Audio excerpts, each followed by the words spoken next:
구실이야기 177회입니다. 혼인증여재산공제 대상인 현금 1억 원을 홈택스에서 직접 증여세 신고하는 방법을 안내합니다.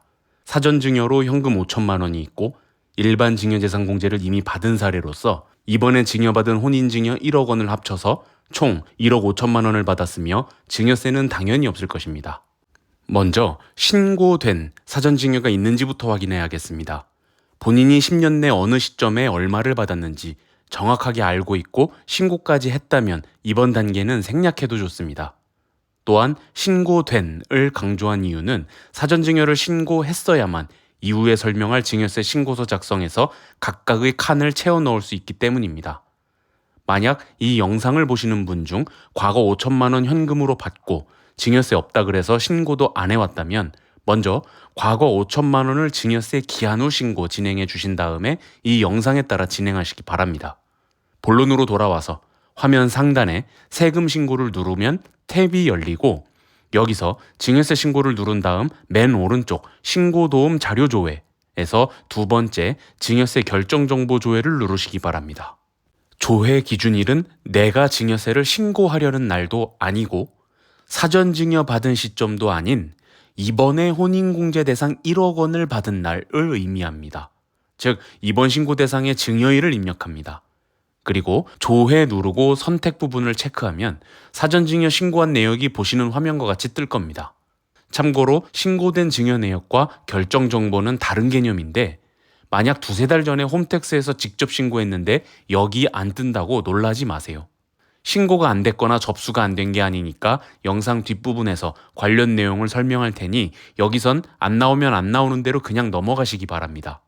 보시는 바와 같이 사전증여 5천만 원이 있고 여기에 증여재산공제 5천만 원 적용되어 납부할 증여세가 없었다는 사실을 확인했습니다.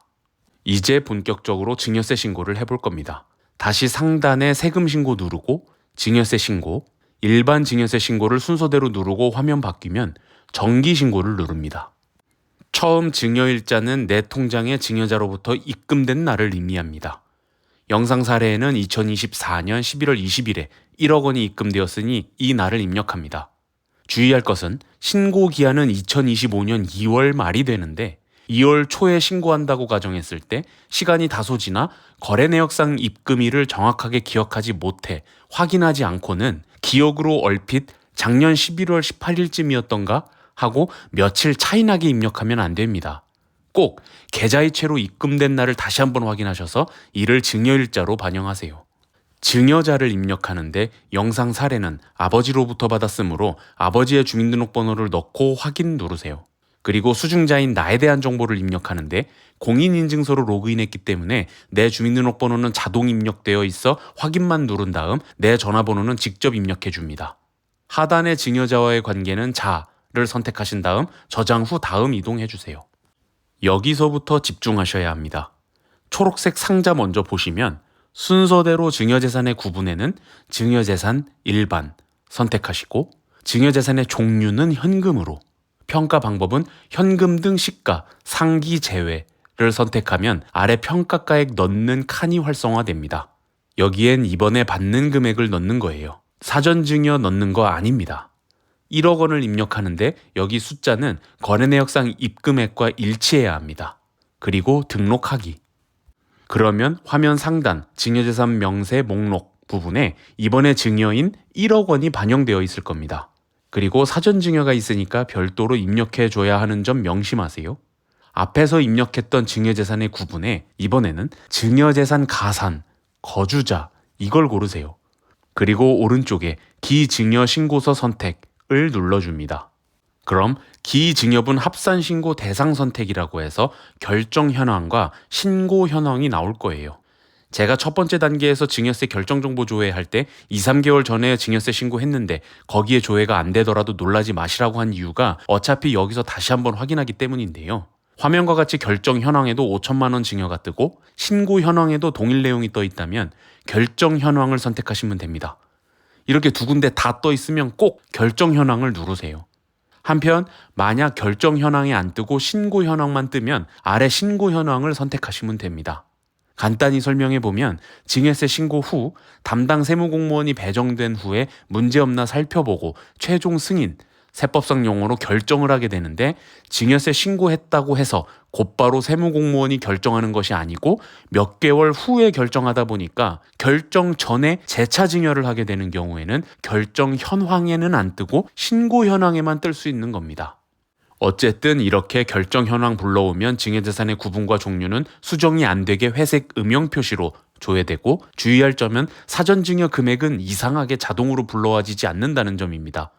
따라서 빨간색 박스 안 평가가에게는 꼭 사전 증여 금액을 직접 입력해 주세요. 바로 직전에 확인한 결정 현황에서의 증여가액과 일치하는 숫자를 넣어야 합니다. 5천만 원 넣고 등록하기. 증여재산 명세 목록에 이번 증여 1억, 사전 증여 5천 각각 잘 반영됐는지 확인하고 화면 아래로 가세요. 증여재산 명세의 합계를 보시면 증여재산가액이란 이번 증여를 말하는 것으로서 1억 원이 잘 입력되어 있고 증여재산 가산액은 사전 증여를 말하는데 여기엔 5천만 원이 잘 되어 있습니다. 맨 아래 합계에 1억 5천만 원이 되어 있나도 잘 한번 보세요. 만약 여러분들의 화면에 증여재산가액에 1억 원이 아니라 1억 5천만 원이 되어 있는 등 합계는 동일할지라도 증여재산 가액과 증여재산 가산액 각 칸에 보는 화면과 달리 되어 있다면 잘못 입력한 것이니까 증여재산 명세 목록을 다시 작성하셔야 합니다. 제대로 됐다면 저장 후 다음 이동. 계속 반복되는 내용인데요. 화면의 17번 칸에는 1억 원이, 23번 칸에는 5천만 원이 입력되어 24번 칸에는 총 1억 5천만 원이 되어 있어야 합니다. 제일 중요한 건 증여재산 공제가 자동으로 채워지지 않는다는 점입니다. 우리는 이번에 혼인공제 1억과 사전증여에서 받은 일반공제 5천만 원 합쳐서 공제액도 1억 5천만 원을 적용받아야 하므로 33번의 과세표준이 0이 되어야 하는데 공제액을 직접 입력해주지 않고 넘어가면 33번 과세표준이 산정되어 다음으로 넘어가는 경우에 세액이 발생하니까 신고서 작성에 유의하세요. 26번, 27번 보라색 상자 집계 좀비 속에 5천만 원을 입력합니다. 이는 사전증여 때 받은 일반증여재산 공제를 넣는 건데 사전증여 신고할 때 넣어서 신고했는데 왜 또 넣지? 2번 공제되는 거 아닌가? 하는 의심이 들더라도 꼭 5천만 원을 26, 27번 칸에 넣어야 합니다. 이유는 생략합니다. 그리고 중요한 29번 혼인공제 부분에 1억 원을 입력하세요. 이로써 10년간 총 증여받은 금액이 1억 5천만 원. 증여재산 공제도 두 가지 적용해서 1억 5천만 원 되니까 34번 과세표준이 0이 되어야 합니다. 과거엔 1억 5천 증여받으면 5천만 원 공제 후 10% 세율로 약 970만 원 증여세를 내야 했는데 2024년에 이 규정이 신설되어 혼인 출산으로 추가 1억 원 공제가 되어 증여세가 없게 됐습니다. 33번 과세표준이 0이니까 당연히 37번 산출세액도 0이 됩니다. 이를 확인하고 저장 후 다음 이동. 같은 내용 계속 반복이지만 마지막 단계입니다. 증여재산가액이 1억, 증여재산 가산액이 5천, 과세가액이 1억 5천만 원이 되고 증여재산 공제도 1억 5천만 원 잘 입력되었네요. 따라서 과세표준이 0, 산출세액이 0이어서 차가감 자진 납부할 세액도 0. 여기까지 확인한 후 제출하기 누르면 최종 신고가 됩니다. 끝이 아닙니다. 신고한 내용이 제대로 신고됐는지 입증해야 하니까 증여받았다는 사실을 관련 서류로서 입증하기 위해 첨부하는 단계입니다. 앞서 제출하기 누르고 최종 신고가 되면 화면처럼 국세청 홈택스에 위와 같이 접수되었습니다 라는 문구에 이어서 표시한 두 군데를 체크한 후에 가장 하단의 증빙 서류 제출을 누르세요. 화면이 넘어가면 세목이 증여세로 나의 주민등록번호가 자동으로 되어 있어 조회만 누르면 됩니다. 그럼 조금 전 신고한 내용이 뜨고 가장 오른쪽 부속 서류 부분에 첨부하기 클릭. 우선 준비할 서류 목록은 다음과 같습니다. 첫 번째, 1억 원 받은 나의 거래 내역입니다. 여기엔 계좌번호, 예금 주명, 내 이름이 있어야겠죠? 거래 일시, 입금 금액, 거래 기록 사항에는 증여자인 아버지 이름이 기재된 거래 내역을 준비합니다. 은행 인터넷 뱅킹에서 PDF 형태로 저장할 때 잔액이라든가 해당 증여일 거래 내역 전체가 나타나지 않게 해도 됩니다. 불필요한 정보를 국세청에 제공할 필요는 없기 때문에 신고하고자 하는 그 거래만 특정해서 한건만 나타나게 거래 내역을 저장하세요. 두 번째는 가족관계증명서입니다. 나를 기준으로 발급받으면 부의 아버지가 나타나고 이로써 수증자와 증여자의 관계를 입증할 수 있습니다. 가령 조부모님으로부터 받았다면 아버지를 기준으로 발급받으세요. 아버지의 부, 즉 나한테는 할아버지가 되고 아버지의 자, 즉 나도 함께 나타나므로 증여자인 할아버지와 수증자인 내가 한 번에 나타나는 가족관계증명서 한 장으로 입증할 수 있습니다. 세 번째, 혼인관계증명서입니다. 혼인증여재산공제 적용을 위해 필수 서류입니다. 혼인신고일 기준으로 공제 여부를 판단하게 되는데 이 자료에 혼인신고일이 나타나기 때문입니다. 제가 영상에는 안 담았는데 말로만 설명드리면 저처럼 혼인신고 이후 증여받는 경우는 첨부 서류가 명확한데 혼인신고 전에 증여받는 부분에 대해서 첨부 서류를 어떻게 해야 할지가 문제입니다. 경험상 결혼이 임박한 경우 청첩장 같은 것들이 제일 좋고 안 되면 예식장 계약서나 결혼 준비 과정에서 드는 비용들에 대한 영수증, 예를 들면 웨딩 플래너 계약서라든가 스드메 계약서 같은 정도가 될까요? 이런 걸 준비하시고 만약 아무것도 진행된 상태가 아닌데도 먼저 증여받을 땐 사실 어떤 서류도 준비하긴 힘듭니다. 단순 연애하는 상태가 될 텐데 어떻게 결혼할 예정이라는 것을 입증할 수 있겠어요? 그럼에도 우리 법은 혼인 예정자도 이 공제를 받을 수 있는 거니까 혼인공제 1억 원이 안 되는 건 아닙니다. 따라서 이땐 관할 세무서에 상담 한번 받으시고 첨부 서류를 갖추시면 됩니다.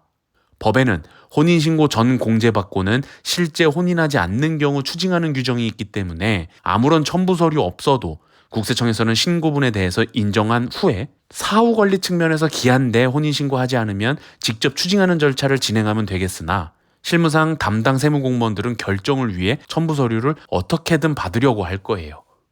끝으로 네 번째 첨부 서류는 사전증여 신고서인데요. 저는 첨부했지만 사전증여 당시 신고서를 따로 보관하고 있지 않거나 어디서 어떻게 찾아 저장해야 할지 모른다면 굳이 첨부하지 않아도 되겠습니다. 어차피 국세청 전산에 다 남아있을 테니까요. 다시 돌아와서 이렇게 서류 최소 3가지 또는 사전증여 신고서 포함해서 4가지를 준비한 후에 부속 서류 첨부하기 누른 후 새 창이 뜨면 파일 선택 누르시고 준비한 서류 파일을 모두 선택하시기 바랍니다. 한 번 업로드할 때 파일 용량 합계가 50메가가 넘으면 따로 첨부해야 하는데 신고를 위한 첨부 파일 3, 4개 용량이 50메가가 넘기는 사실 힘드니까 알아만 두세요. 이렇게 파일이 모두 불러와지면 하단에 부속 서류 제출하기 누르시고 모든 신고 절차가 끝나는 겁니다. 정리해 보겠습니다. 신고를 위한 1단계, 국세청에 신고된 사전증여 있는지를 확인해 보고 2단계, 증여세 신고인데 사전증여 있다면 별도로 꼭 사전증여 가산액으로 직접 입력해서 반영해줘야 합니다. 사전증여 포함해서 총 1억 5천을 받았다면 증여재산 공제도 1억 5천이니까 납부할 증여세는 결과적으로 없어야 합니다. 3단계, 첨부서류 목록을 확인하시고 PDF로 준비하셔서 첨부하세요. 11월 말에서 12월 초에 준비한 영상인데 홈택스 화면이 또 바뀌어서 맥이 빠져서 영상이 좀 늦었습니다. 간단한 증여세 신고이므로 소액이라도 신고 수수료를 아끼시길 바라는 마음에 만들었는데 도움이 됐으면 좋겠습니다. 이상으로 177회 구실 이야기를 마치겠습니다. 감사합니다.